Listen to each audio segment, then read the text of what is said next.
வணக்கம். ஹரே கிருஷ்ணா ஹரே கிருஷ்ணா கிருஷ்ணா கிருஷ்ணா ஹரி ஹரி, ஹரே ராம ராம ராம ஹரி ஹரி. மீண்டும் சந்திக்கிறோம். ஒரு தலைப்பு. என்ன தலைப்புனா பாவம். பாவம் என்றால் என்ன? சொல்கிறாங்க பாவம் பாவம் பாவம்னு. அது என்ன? அதை பற்றி கீதையில் என்ன அதை பற்றி என்ன சொல்லியிருக்குன்னு பார்ப்போம் சுருக்கமாக. ஏன்னா அது பெரிய விஷயம், ரொம்ப இருக்குது. கொஞ்சம் ஒரு அரை மணி நேரத்துக்கு ஒரு சுருக்கமாக இந்த பாவத்தை பற்றி பார்ப்போம். பாவம் என்றால் என்ன? எது பாவம்? ஏன் பாவம்? அதனால் என்ன? அதனால் நம்ம அழைக்கக்கூடிய விளைவுகள் என்ன? என்ன நடக்கும்? அப்படி சேர்த்தால் என்ன நடக்கும்? இதை பற்றி கொஞ்சம் ஆராய்ச்சி செய்வோம். ஏன்னா அதுதானே புரியாத விஷயம். எல்லாம் நம்ம பாவம் பாவம்ன்றானுங்க, அப்படின்னா என்ன ஆடான்னு தெரிய மாட்டேன். ஸோ அந்த தலைப்பை பற்றி நம்ம கொஞ்சம் பேசுவோம். ஓம் நமோ பகவதி வாசுதேவாய, ஓம் நமோ பகவதி வாசுதேவாய, ஓம் நமோ பகவதி வாசுதேவாய. நமோ விஷ்ணு பத கிருஷ்ண பிரஸ்தாபத்தை ஸ்ரீமதி பக்திவேதாந்த சுவாமி நாமனி நமசே சரஸ்வதி கௌரவான் பிரச்சாரணி விசேஷ சுனியாவாதி பாத்திரதாரணி. சரி, பாவம். பாவம்னாக்கா தீமை, கெட்டது, தீவினை, நெகட்டிவ் அப்படி சொல்லலாம். பாவகாரம், கெட்ட செயல்கள், இல்லை வீக்கரமா, உக்கரக்கரமா அப்படின்னு கூட பாவத்துக்கு சொல்லலாம். சிம்பிளாக சொல்கிறக்கா, எது செய்யக்கூடியது, எது செய்யக்கூடியது செய்யாமல் விட்டு விடுவது, சாஸ்திரத்தை மீறி செய்வது, எதெல்லாம் செய்யக்கூடாதுன்றோ அதை செய்வது, அதாக்கா பாவத்துக்காரன். இதில் கிருஷ்ணர் எது செய்வது, எது செய்யக்கூடாது, எது விட்டு விடுவது, இந்த 3 விஷயம். இதை ஞானிகள் கூட தெரியல அப்படின்றார். நம்ம சாதாரண மக்கள் இந்த விஷயங்களை, செய்யக்கூடாத விஷயங்களை, செய்யக்கூடியது சாஸ்திர விதிமுறைகள், செய்யக்கூடாதது சாஸ்திரத்துக்கு எதிர்ப்பாக எது செய்யக்கூடாததோ அது செய்வது, எதிர்ப்பாக செய்வது குற்றங்கள். ஸோ அது விலை அதுக்கு பேர் பாவம். குற்ற செயல்கள் ஏன் செய்கிறோம்? இப்போ நாட்டில் சிறைச்சாலை இருக்குது, எல்லாருக்கும் தெரியும். குற்றம் செஞ்சே ஜெயிலுக்கு போகணும். அப்படியே அவனுக்கு குற்றம் செஞ்சுக்கிட்டு இருக்காங்க. அப்புறம் ஜெயிலெலாம் எவ்வளோ கூட்டம் இருக்குது. ஜெயிலுக்கு போய் பாருங்கள் எவ்வளோ கூட்டம் இருக்குதுன்னு. நம்ம கோயிலில் எவ்வளோ கூட்டம் இருக்குது, ஜெயிலில் பாருங்கள் எவ்வளோ கூட்டம் இருக்குது. ஜெயில் இருக்குன்னு தெரியும், போலீஸுக்காருக்கு சட்டம் இருக்குன்னு தெரியும். அப்படியே நம்ம செய்கிறோம். இதுதான் மனிதனோட இயல்பு. ஏன் அது செய்கிறோம் அப்படின்றத அதை பார்ப்போம். ஏன் அது செய்கிறோம் அப்படின்பது விளைவு. ஸோ கீதையில் 3வது அத்தியாயம் 16வது ஸ்லோகத்தில் இது ஆதாரபூர்வமாக நம்ம சொல்கிறோம். என்ன சொல்லியிருக்கா? வேதங்களில் கூறப்பட்ட முறைகளை கடைப்பிடிக்காததால் நமக்கு நம்ம பாவ வாழ்க்கை வாழ்கின்றோமா? இதில் கிருஷ்ணர் சொல்கிறார், சாஸ்திரத்தை பின்பற்றுவது கிடையாது. ஏன் பின்பற்றோம், எதுக்கு பின்பற்றுறோம், அதை பற்றியே தெரியாத, படித்ததில்லை, இது இல்லை, அப்படி இருக்காங்க. ஸோ கீதை சொல்லுது, சாஸ்திரத்தை மீறி செய்யப்பட்ட செயல்கள் மறுநாளே கடைப்பிடிக்காம இருந்தாலே பாவ வாழ்க்கை அப்படின்னு சொல்லப்படுகிறது. ஒன்றுன்னு அதன் விளைவு பாவம் என்னன்னு பார்த்தோம். அதோட விளைவுகள் அப்படின்னாக்கா கீதையில் 3வது அத்தியாயம் 43வது ஸ்லோகத்தில் சொல்லக்கு, பாவ இல்லை தீய செயல்களின் விளைவுகளால் துன்பமயமான வாழ்க்கை அனுபவிக்க நாம் நரக லோகங்களுக்கு மாற்றப்படுவது நிச்சயம். இதில் சொல்லி செய்தால் என்ன அப்படின்ட்டு விளைவு என்னான்னு நரக லோகங்களுக்கு இப்போ அது மாதிரி சொன்ன குற்றங்கள் செஞ்சு ஜெயிலுக்கு போகிறோம். அது இங்கே நம்ம கண்கூடாக பார்க்குறோம். செய்யக்கூடாது செஞ்சு ஜெயிலுக்கு போகிறோம். அப்போ அதே தான் கிருஷ்ணன் சொல்லிக்கிறதுல இந்த தீய செயல்களின் விளைவால் துன்பமயமான துன்பம், வெயில்னாக்கா துன்பம் தானே, இன்பத்தை அனுபவிக்கிறத ஜெயிலுக்கு போகிறோம். அப்போ துன்பமான லோகங்களுக்கு மாற்றப்படுகின்றோம் அப்படின்னு சொல்கிறார். இல்லை கீழ்பிறவிகள், மிருகப்பிறவி, கீழான பிறவிகள் பிறந்து கஷ்டப்பட வேண்டியது இருக்கலாம். இதெல்லாம் தீய செயல்களின் விளைவுகள். பாவம் எத்தனை விதமான பாவம்? அதை 3 வகையாக பிரிக்கப்படுது. 3 வகை. ஒன்று உடலால் பாவம் செய்கிறது, மனசால் செய்வது, வார்த்தையால் செய்வது. 3ஆக பிரிக்கப்படுகிறது. அப்போ இந்த 3 கேட்டகரியில் வகையில் உடலால் என்னென்ன செய்கிறோம், உடலால் செய்யக்கூடிய கொஞ்சம் கொஞ்சம் பார்ப்போம் சுருக்கம். உடலால் செய்யக்கூடியது, உடலால் என்னென்ன பாவங்கள் செய்கிறோம்? திருடுவது, விபச்சாரம் செய்வது, மது அருந்துவது, பிற வீட்டுக்கு தீ வைப்பது, மற்ற உயிரினங்களை கொள்வது, இல்லை மற்ற மிருகங்களுக்கு தீமை செய்வது, மற்றவங்களை கொடூரமாக தாக்குவது, கொள்ளை அப்படிலாம் சொல்கிறோங்களே, அதெல்லாம் வந்து உடலால் நம்ம வந்து செய்யக்கூடிய வகையான பாவகாரியங்கள். அடுத்தது வார்த்தையால் செய்யக்கூடிய பொய் சொல்வது, பொய் சாட்சி சொல்வது, கடும் வார்த்தையால் மற்றவங்களை ஏசுவது, ஒருத்தரை அவமதிப்பது, பிறர் குற்றங்கள் சொல்வது, குறை கூறுவது, இப்படிலாம் வாயால் செய்கிறது கஷ்டம். அப்புறம் மனத்தால் வந்து மனசில் ஒருத்தருக்கு வந்து கடுங்குன்னு நினைக்கிறது, மற்றவங்களை வந்து நிந்திப்பது, மற்ற மனைவிகளை அடையணுன்னு ஆசைப்படுறது, பொறாமைப்படுவது,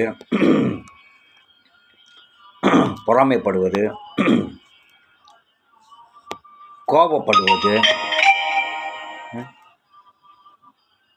இதெல்லாம் வந்து வெறுப்பு, ஒருத்தர் மேலே வெறுப்பை காட்டுவது, இதெல்லாம் வந்து மனசால் தீங்கி நிற்கிறது.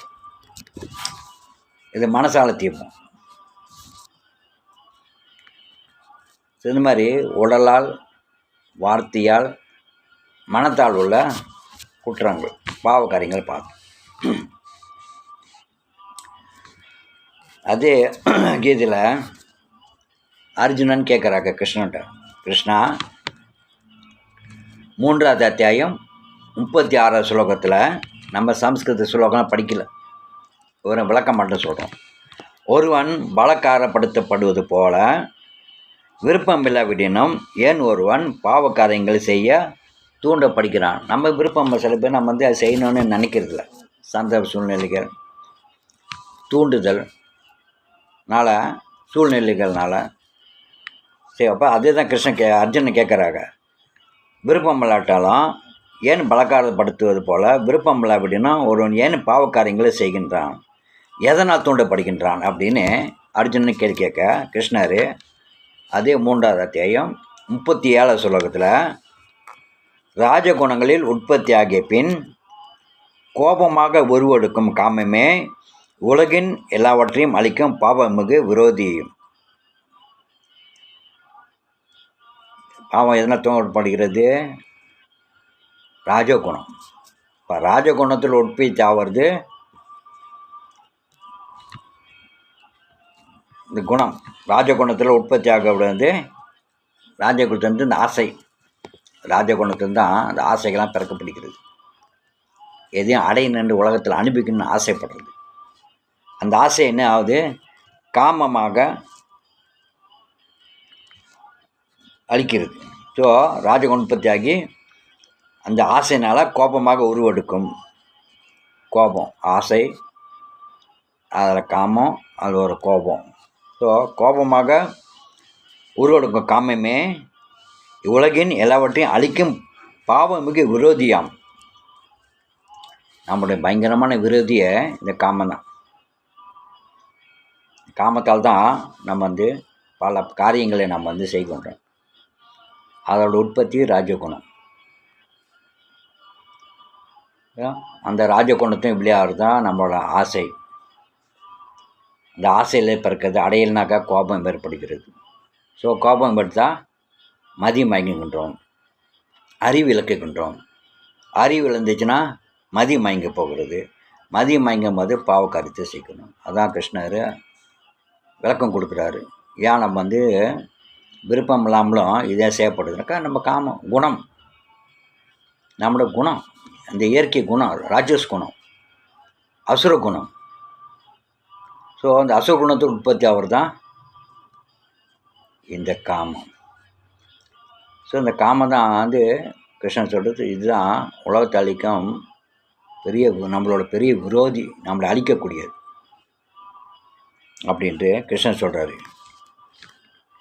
ஏன் இந்த காமம் ஏற்படுனாக்கா இயற்கையாக இறைவன் மேல் நம்ம இது உண்மையாக அந்த ஆசை பேராசை இதெல்லாம் உண்மையான இது நிலையானது. ஆரம்பத்தில் ஆன்மீக லோகத்தில் பிரேமை இல்லை பக்தி அப்படின்னு இருந்தது. இறைவன் மேலே பிரேமையாக இருந்தோம், இறைவன் மேலே ஆசைப்படுவது கோபிகள் மாதிரி. நம்ம ஆரம்ப காலத்தில் அந்த நம்மளோட பிரேமையை பக்தியெல்லாம் ஆசைலாம் இறைவன் மேலே பிரேமையாக இருந்தது.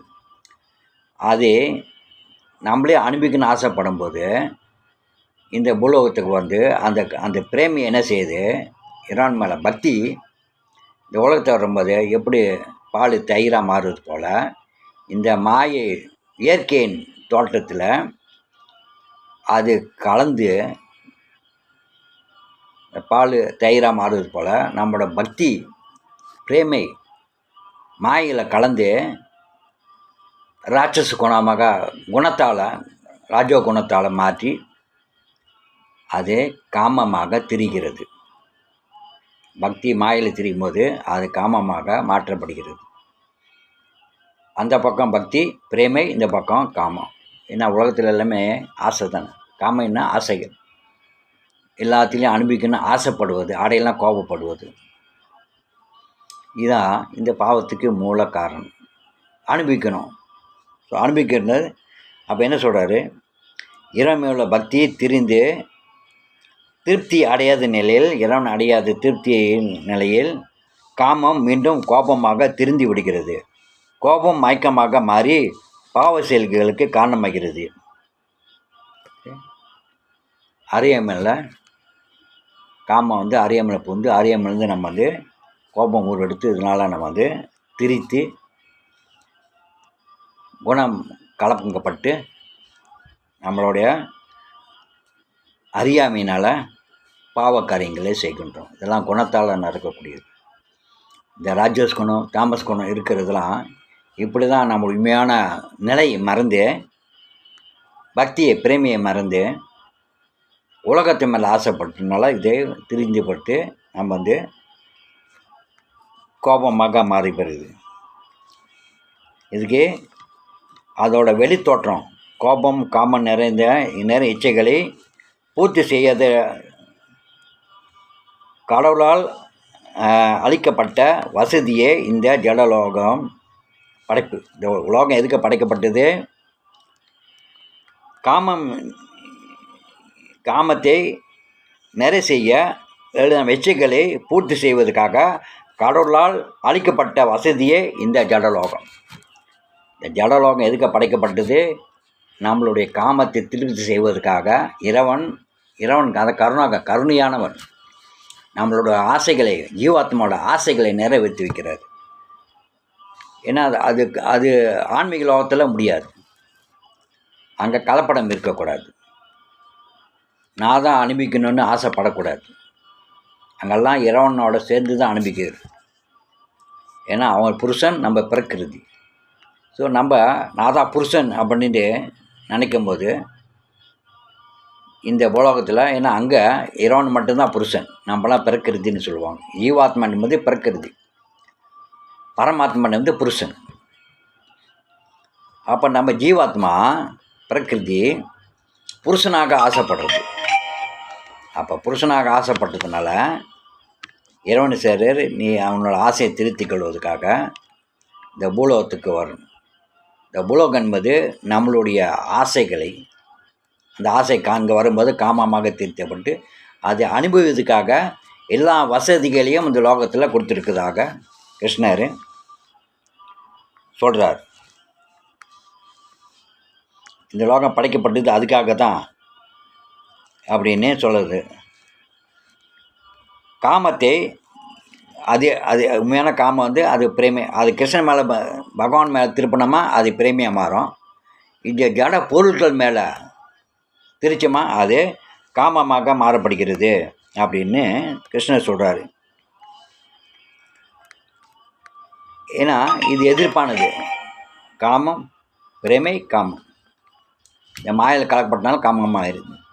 அதை திருப்பி நம்ம வந்து பூர்த்தி செய்யணுமாக்கா, புனிதப்படுத்திருந்தாக்கா அது பக்தியால் மட்டும்தான் முடியும். இறைவன் மேலே திருப்பி நம்ம வந்து ஆசைப்படும்போது, நேசிக்கும்போது, பக்தி செய்யும்போது மீண்டும் நம்முடைய காமம் பிரேமியாக மாற்றப்படும். அதான்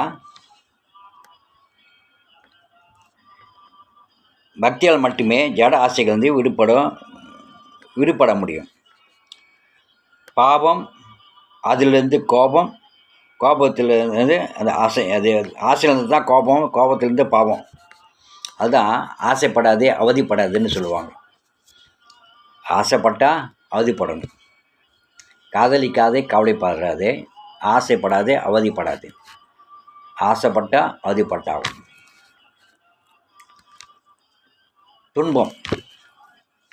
துன்பத்துக்கு மூல காரணம் நம்மளுடைய காமம். இன்பம் துன்பம். ஸோ அந்த துன்பம் எங்கேருந்து விளைகிறது? பாவத்திலிருந்து. பாவம் செய்யும் போது தான் துன்பம் இருக்காது, பாவக்கரை செய்யும் போது துன்பம் அனுபவிக்கணும், அதோட உற்பத்தி. அப்போ ஆசையை விட்டோமா துன்பப்பட மாட்டோம், பாவக்கரை செய்யலைனாக்கா துன்பப்பட மாட்டோம். ஸோ அப்போ நம்ம வந்து குணத்தை மாற்றிக்கணும். தாமஸ் குணத்தில் இருக்கிறோம், ராஜேஷ் குணத்திலும் துன்பப்பட்டு தான் ஆகும். ஸோ சாத்விக் குணமாக மாறும்போது இந்த பாவ காரியங்கள் நல்லவர்கள், அதான் நல்லவன் கெட்டவன் அப்படி சொல்கிறோம்ல, நல்லவர்னா நல்ல குணத்தில் இருக்கிறவங்க, அவங்க நல்லது சிந்திக்கிறது, நல்ல காரியங்கள் செய்கிறது தான் நல்லவர்கள். கெட்டதை நினைக்கிறது, தீமைகள் நினைப்பது வந்து தீயவர்கள் அப்படின்னு சொல்கிறோம். இதெல்லாம் தான் குணத்தால் உற்பத்தி ஆக்கப்படுகிறது. அப்போ குணத்தை மாற்றிக்கொள்ளணும். ஸோ இதுதான் இந்த விளைவு. ஸோ அப்போ மனிதர்கள் வந்து இந்த தீயசிகளின் விளைவுகளால் நாம் துன்பமயமான வாழ்வை அனுபவிக்குமாறு நரகலோகம் உங்களுக்கு நம்ம வந்து மாற்றம் படுகின்றது நிச்சயம். அதே மாதிரியே பார்த்தாச்சு. இதெல்லாம் நம்ம வந்து தூண்டப்பட்டு கர்மம் செய்வதனால நம்ம வந்து என்ன செய்கிறோம், நரகலோகத்துக்கு நம்ம வந்து மாற்றம் படிக்கிறோம். ஸோ இது நம்ம வந்து தீர்க்க முடியாத ஒரு விஷயம். அதனால் வந்து இதுலேருந்து விடுபடுவது எப்படி விடுபடுவது? இதுலேருந்து விடுபட அல்லது மரணத்துக்கு ஒன்று இதுலேருந்து குணத்தை மாற்றிக்கணும். அது அறிவால் மட்டும்தான் முடியும், ஞானம். ஸோ அறிவு கொண்டு தான் நம்மளோட நல்லது கெட்டது புரிஞ்சிக்க முடியும். அறிவு இல்லைன்னா பாம்புண்ணியும் தெரியாது, நல்லது கெட்டது புரியாது.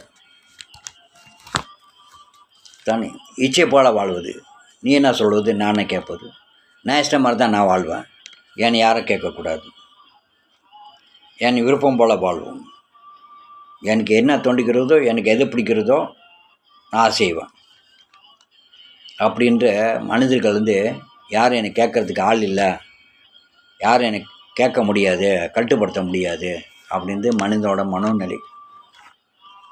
இதன் விளைவு அப்போ இந்த அறிவு என்ன செய்வது? ஞானம், விஞ்ஞானம், மெஞ்ஞானம். ஞானம் இல்லைன்னா அதை புரிஞ்சிக்க முடியாது. ஏன் இதெல்லாம் சாசனம் எதுக்கு நம்ம கொடுக்கணுக்கா? புரிய வைப்பதுக்காக. இல்லை அந்த நரக லோகத்திலேருந்து, நரகலோகம் துன்பமானது, துன்பத்திலிருந்து விடுதலை ஆக்குவது. நல்லது செய்யும்போது சந்தோஷப்படுகின்றோம், தீமை செய்வது துன்பப்படுகின்றோம். அதுதான் வித்தியாசம். அப்போ பாவம் செஞ்சமாக்கா நரகத்துக்கு போகிறோம், நல்லது செஞ்சால் சொர்க்கம் போக்கணும் அப்படின்னு சாசனம் சொல்லுது. அப்போ இந்த துன்பத்துக்கு மூல காரணமாக இருப்பது என்ன? அது பாவம். பாவம் எங்கேருந்து பெறப்படுகிறது? ஆசையினால். துன்பத்துக்கு காரணம் பாவம், பாவத்துக்கு காரணம் காமம், காமத்துக்கு காரணம் ஆசை, ஆசைக்கு காரணம் குணம். இப்படி தான் திருந்தி விடுகிறது. ஸோ ஞானம் இருந்தால் தான் அதை புரிஞ்சிக்க முடியும், அதுலேருந்து தப்பிக்க முடியும். இல்லைனா நரகலோகத்தில் சென்று நம்ம துன்பப்பட வேண்டியதாக இருக்குது. ஸோ இதுலேருந்து விடுபடுறதுக்கு அப்போ என்ன சொல்கிறது? இது விடுபடுறதுக்கு மரணத்துக்கு முன்னே நம்ம இதெல்லாம் விடுபடனா 2 விஷயம் இருக்குது. ஒன்று பிரியாசித்தம். இறக்கத்துக்கு முன்னே பிரேசத்து என்ன சொல்லப்படுகிறது? இருந்து விடுபட அல்லது மரணத்துக்கு முன் சுத்திகரிக்கப்பட்ட சடங்குகள் செய்யும் முறைகள் உண்டு. எப்பொழுதும் தீய செயல்களில் ஈடுபட்டிருப்ப ஒருவன் பிரியாசித்தம் என்று கூறப்படும் சடங்குகளை உபயோகிக்க வேண்டும். மரணத்துக்குன்னே நரகத்துக்கு போகாமல் இருக்கோம்னா பிரியாசித்தம் அப்படின்னு சாஸ்திரங்கள் என்னென்ன குற்றங்களை பாவம் செஞ்சால் என்னென்ன பிரேசத்தை செய்யலாம் அப்படின்னு சாஸ்திரங்கள் எழுதப்பட்டு இருக்கு. அப்போ இறக்கிறதுக்கு முன்னே பிரியாசித்தம் செய்யணும். அது சில விதிமுறைகள் சடங்குகள்லாம் இருக்குது, வழிமுறைகள். பிரியாசித்தம் செய்த பாவங்களுக்கு கர்மங்களை அழிப்பதற்கு, பாவக்காரியங்களை அழிப்பதற்கு, நரகத்தில் துன்பப்படாமலுக்கு பிரியாசித்தம் இருக்குது. அது சடங்கு மூலியமாக செய்யணும் அப்படின்ட்டு சாஸ்திரத்தில் சொல்லப்பட்டு இருக்கிறது. எங்கே? 14வது அத்தியாயம் 6வது ஸ்லோகத்தில் பார்க்கணும், அதில் கொடுக்கப்பட்டு இருக்குது. சத்துவகுணம் மற்றவை குணங்களை விட தூய்மையானது. இன்னொரு பிரேசித்தம் என்ன சொல்லப்பட்டீங்கன்னாக்கா, ஒன்று சடங்கு மூலியமாக, யாகத்தின் மூலியமாக, புண்ணிய நதி இடங்களுக்கு போயும் நம்ம இந்த பிரேசத்தம் செய்கின்றோம், பரிகாரம் அப்படின்வாங்க. ஒன்றுனாக்கா சத்துகுணம் மற்ற குணங்களை விட தூய்மையானது, பிரகாசப்படுத்துவதாகவும் உள்ளது. அது ஒருவனை எல்லா பாவ விலைகளிலிருந்து விடுவிப்பதற்காக உள்ளது. 16:6. அப்போ இந்த குணம் எடை இயக்கிய குணம். அப்போ அங்கே என்ன சொல்லணுக்கா, இந்த சத்துகுணம்னாக்கா அது தூய்மையான குணம், பிரகாசமானது, அதில் இருள் இல்லாதது, தூய்மையாக சுத்தமாக இருப்பதனால களங்கம் இல்லை. களங்கம்னா அந்த காமம், கோபம், பேராசை இதில் களங்க குணத்தால், அது ராஜஸ் குணம். அப்போ சத்து குணத்தால் அது தூய்மையானதாக பிரகாசப்படுத்துவதாக உள்ளது. அதனால் ஒருவன் எல்லா பாவிலிருந்து விடுவதற்காக உள்ளது. அப்போ சாத்து குணத்துக்கு மாறிக்கணும். சாத்தி குணமாக இருந்தாக்கா இதுலேருந்து விடுதலை ஆகலாம். இப்படியும் இருக்குது.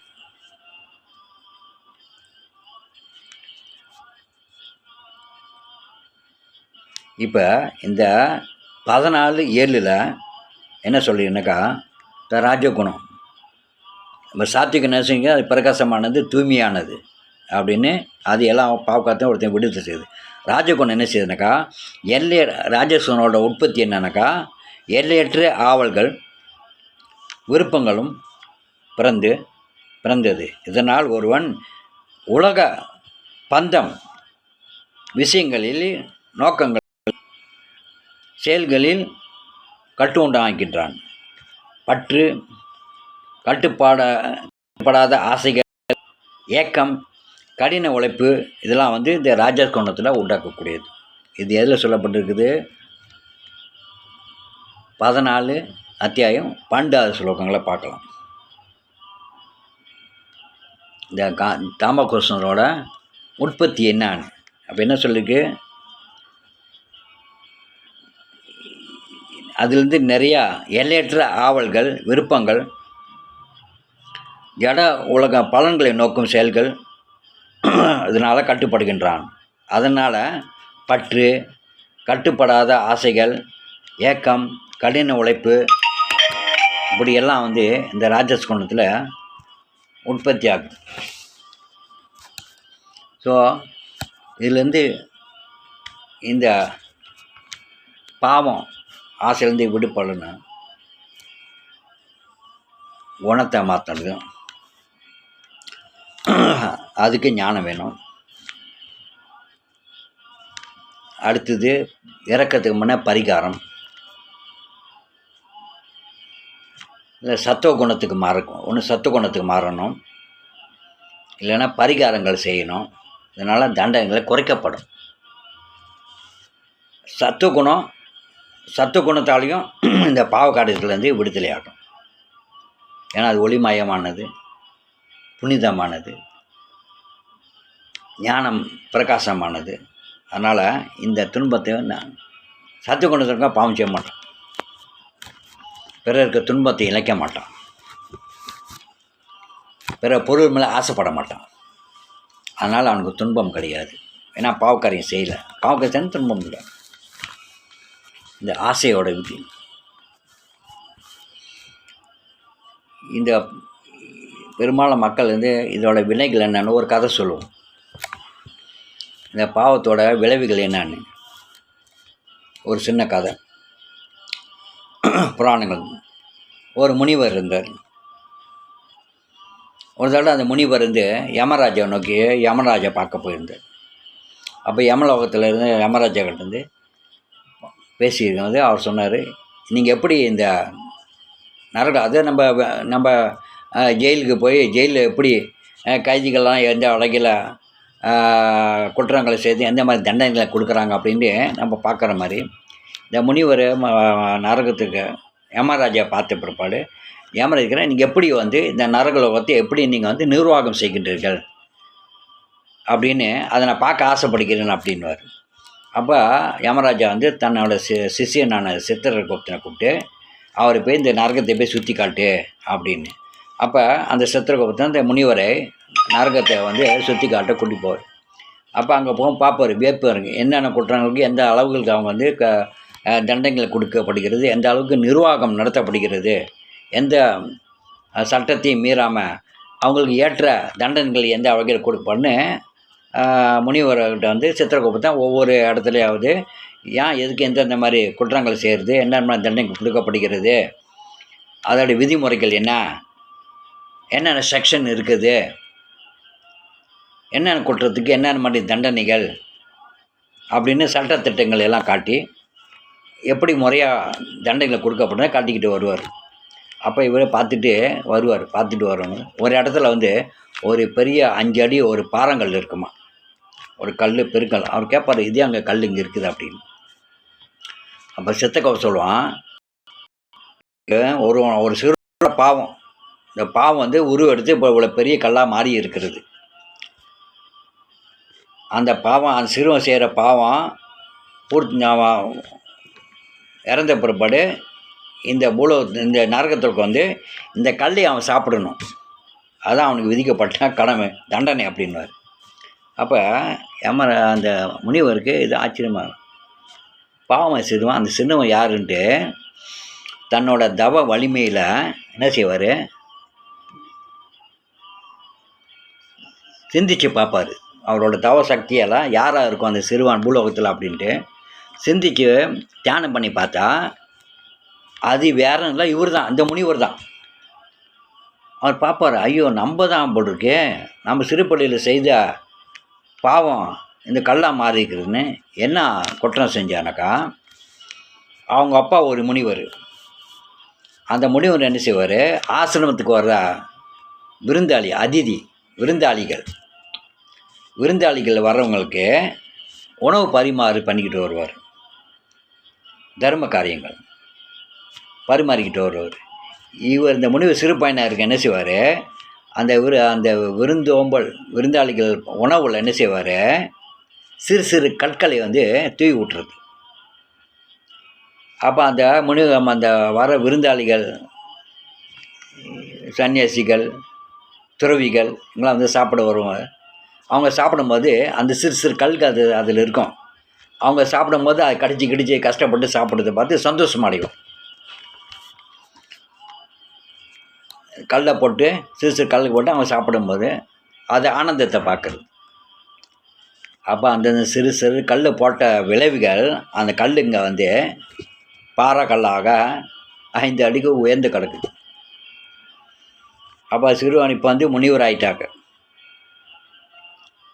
ஆனால் நரகத்துக்கு இந்த கல் அவர் சாப்பிட்டு ஆகணும் தண்டனைங்க. அப்போ யோசிப்பார் என்ன செய்யணும். அப்போ நம்ம முனிவர் ஆகிட்டோம். அப்போ இதுலேருந்து எப்படி தப்பிக்கிறது? அப்போ இது இல்லாட்டி நம்ம முக்தி கிடைக்காத அப்படின்ட்டு யமராஜர் போவார். நான் சிறு வயதில் செய்த தவறுகளுக்கு நான் நரகத்துக்கு வர வேண்டிய நிலை இருக்குது. இதுலேருந்து காப்பாற்றுவதற்கு நான் இந்த பிறவியில் முக்தி அடையணும். அதனால் இதுலேருந்து விடுபடுறதுக்கு இப்பொழுதே இந்த கற்களை நானே இப்பொழுதே உண்டு விடுகின்றேன். அப்போ அந்த உண்டுறாக்கா பாவம் தீர்ந்து விடுச்சுனாக்கா நான் முக்தி அடைவேன். அதனால் யமராஜருக்கு அப்போ எனக்கு உண்டிது உத்தரவு கொடுங்க, அந்த கல்லை நானே போய் சாப்பிட்றேன் அப்படின்ட்டு கொஞ்சம் கொஞ்சமாக அந்த கல்லை சாப்பிட்டு முடிச்சிடுறேன் இறக்கிறதுக்குள்ள அப்படின்னு கேட்பேன். ஸோ தெரியாமல் செய்தாலும் இப்போ சமயத்தில் நம்ம சிறு பிள்ளையாக இருக்கும்போது இந்த தட்டான் பூச்சியை பிடிச்சி வாளில் நூல் கட்டி கட்டி பறக்க விடுவோம். அதோட முனிவர் அந்த மாதிரி பூச்சிகளை தட்டாங்களை இந்த தருப்பு புல்லெல்லாம் வச்சு குத்தி அழகு பார்த்தாராம். அதன் விளைவாக அவர் இப்போ ஒரு முனிவராகி இருக்கும்போது அந்த நாட்டு மன்னன் அவர் அதே தண்டனை கம்பில் குத்தி ஊர்வலம் கொண்டு போனான். அப்போ இறந்த பிற்பாடு யமலோகத்துக்கு போன பிற்பாடு அந்த முனி கேட்பார் யமராஜ்கிட்ட, எனக்கேன்னு இந்த தண்டனை, நான் முனிவனாச்சே, எனக்கு எப்படி இந்த தண்டனை ஏற்பட்டது, என்ன காரணம்னு கேட்பாங்க. அப்போ யமராஜ் சொல்லுவார், நீ சிறு பிள்ளையாக இருக்கும்போது இந்த தட்டாம்பூச்சியெல்லாம் பிடிச்சி அதோட வாலில் ஊசியெல்லாம் புல்கெல்லாம் குத்தி அலங்க ஆசைப்பட்டேன். அந்த தண்டனையாக உனக்கு இந்த முன்வினை பின்வினை அப்படியே திருக்குறளில் இருக்கும். முன்வினை செய்தவன் பின்வினை அடைவான்ட்டு. அதனால் நீ இந்த கழு மரத்தில் நீ அந்த அரசனால் ஏற்றப்பட்டு துன்பத்தை அனுபவித்தாய் அப்படின்னு. ஸோ செய்கிற காரியங்கள் யோசிக்கும். இது இன்னொரு கதை இருக்குது ராமாயணத்தில். சீதை சொல்லுவாங்க அனுமார்கிட்ட, அனுமதி எப்பயா இந்த துன்பம் வந்துச்சு. அப்போ சீதை சொல்லுவாங்க, நான் மான் மேலே ஆசைப்பட்டேன், அழகான மான்னு சொல்லி அதை ஆசைப்பட்டு என் கணவனை அனுப்பின பிடிச்சிட சொல்லி என் ஆசையை நிறைவேறதுக்காக கணவன் போய் நான் கணவனை பிரிந்தேன். என் கணவனை பிரிய காரணம் மூல காரணமாக இருப்பது என்னோடய ஆசை. அப்போ இந்த அரக்கைகள்லாம் என்னை துன்பப்படுத்தினாங்க. ஒரு மாத காலமாக இந்த அரக்கைகள்லாம் என்னை துன்பப்படுத்தினாங்க. அதுக்கு என்ன காரணம் அப்படின்னாக்கா, நான் லட்சுமணனை கடும் சொற்களால் வார்த்தையால் வாயால் போவோம், வார்த்தையால் ஒன்று ஆசைப்பட்டது மனசால், இது வார்த்தையால். ஸோ லட்சுமணன் ராமரை காப்பாற்ற அனுப்புவது லட்சுமணன் போக மாட்டான்னு சொன்னவர் நான் கடும் வார்த்தையால் திட்டினேன். சுடு சொற்களால் அவனை நான் திட்டினேன். எங்களை இரவும் பகலாக தூங்காமல் எங்களை காத்து வந்த லட்சுமணனை கடும் வார்த்தைகளால் நான் பேசினேன். அதன் விளைவாக இந்த அரக்கைக்கெல்லாம் என்னை துன்புறுத்தினார்கள். என் வினை தான் அது. அதனால் அவர்களை ஒன்றும் செய்யாதே. சீதைக்கே துன்பம் இதனால் வந்துச்சுன்னு சொல்கிறாங்க. மனத்தாலையும் வார்த்தையாலையும் துன்பப்பட்டாங்க, செஞ்ச செயலுக்கு துன்பப்பட்டாங்க. அப்போ நம்ம நிலை என்ன ஆகுது? நாம் தெரிஞ்சோ தெரியாமலோ புரிஞ்சோ புரியாமலோ உணர்ந்தோ உணராமலோ என்னென்னமோ காரியங்கள் செய்து கொண்டு இருக்கிறோம். நம்ம மட்டும் நம்ம முன்னோர்கள், நம்ம தாய் தந்தையர்கள் இவங்களெல்லாம் செய்துக்கிட்டு நம்ம பார்த்து எப்படி சும்மா இருக்குது அவங்களுக்கு நம்ம தெரியப்படுத்தணும். இது தெரிந்தால் தான் இதுலேருந்து விடுதலை முடியும். இல்லைன்னா நம்ம இதன் விளைவுக்காக நம்ம கஷ்டப்பட வேண்டி வரும், துன்பப்பட வேண்டி வரும். அது பாவக்காரியங்கள். பாவம் செய்யும்போது அதுக்கு விளைவு வேதனை கொடுக்கக்கூடியது. துன்பம், வேதனை, மன கஷ்டம், சித்திரவதை இதெல்லாம் அனுபவிக்க காரணம் என்ன? ஒரு மனித அனுபவிக்க காரணம் நம்ம செய்கிற கர்மாக்கள். என்ன கர்மாக்கள்? விக்கர்மா, உக்கர கர்மா. இந்த மாதிரி சாஸ்திரத்துக்கு எதிர்ப்பான செய்யக்கூடாதது செய்து அதனால் நம்ம வாழ்க்கையில் பல துன்பங்கள் படிக்கணும். பல பிறவிகள் எடுத்து மனித பிறவியோ மிருக பிறவியோ பல ஆயிரக்கணக்கான பிறவிகள் எடுத்து துன்பப்பட்டு வாழ்ந்து கொண்டு இருக்கிறோம். இதை புரியணும்னா கீதைகள் படிக்கணும், இல்லை கீதையை படித்தவர்கள்கிட்ட கேட்டு தெரிஞ்சுக்கணும். இதன் மூலியமாக நம்ம இந்த பாவ காரியத்திலேருந்து விடுதலை ஆகி நம்ம மீண்டும் இரவு லோகத்துக்கு காமம் பிரேமை. ஸோ இந்த பிரேமையை மீண்டும் நம்மளோட இயற்கையான குணம், இயற்கையான செயல் பிரேமை, மீண்டும் அந்த பிரேமைக்கு மாறுவதுக்கு நமக்கு பக்தி வேணும். பக்தி இருந்தால் காமம் இருக்காது. பக்தி நிலைத்து இருக்கிறவங்களுக்கு காமம் இருக்காது. பக்தியில் காமமோ கோபமோ அதை பகவானுக்காக பயன்படுத்துவாங்க. அனுமார் கோபப்பட்டு இலங்கை எரிச்சார் ராமருக்காக. காமமோ கோபமோ பேராசையோ இறைவனுக்காக பாடலாம், நமக்காக பாடக்கூடாது. அது நம்மளை கீழ் நிலைக்கு கொண்டு போய்விடும். அதனால் நம்ம புரிந்து நம்ம சாஸ்திரங்களோட விதிகளை கட்டுப்பட்டு கடைப்பிடித்து இந்த துன்பம்னா நரகத்துக்கு போய் கஷ்டப்பட வேண்டி வரும். ஸோ அதுலேருந்து விடுபடுவதற்கு நமக்கு கீதையில் வழிகாட்டியாக இருக்கிறது. கிருஷ்ணர் எல்லா வழியும் கீதையில் கொடுக்குறாரு. ஸோ அதை உணர்ந்து இறைவன் மேலே நம்ம பக்தி செலுத்தி ஹரே கிருஷ்ணா ஹரே கிருஷ்ணா கிருஷ்ணா கிருஷ்ணா ஹரி ஹரி ஹரே ராம ராம ராம ஹரே ஹரே என்று ஜபம் செய்து வேறு பரிகாரம் செய்தோட இந்த மாதிரி பரிகாரம் செய்தால் இரவு லோகத்தை நம்ம அடைகின்றோம். ஹரே கிருஷ்ணா. நன்றி, வணக்கம்.